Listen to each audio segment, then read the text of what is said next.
هقول لك على اكتر حاجه بتضيع منك شغلك والعملاء بتوعك. معظم الناس فاكرين ان لو اخدوا كورسات وفريم ورك كتير هيشتغلوا على طول، والحقيقه ان ده مش كفايه، دي مجرد بدايه. الشركات بتدور على حاجه واحده: هل تقدر تحل مشاكل حقيقيه؟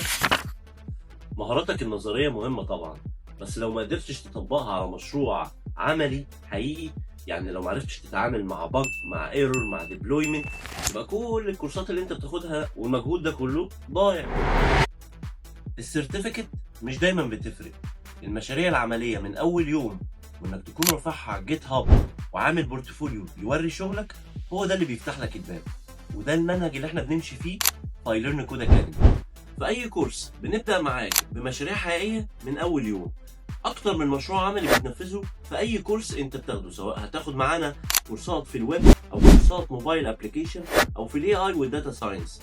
بنبدا معاك باكتر من مشروع عملي، وكل مشروع بتنفذه بترفعه على الجيت هاب، وفي نهايه الكورس بتستلم شهاده الكورس وبتكون جاهز تدخل معانا سوق العمل في شركه اي ال سي سوفت.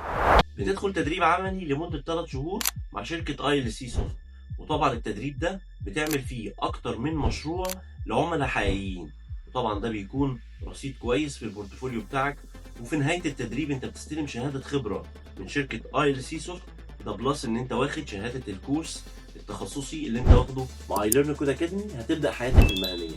ابعت لنا تفاصيل في الكومنت وهنبعت لك الرود ماب بتاعت الكورسز.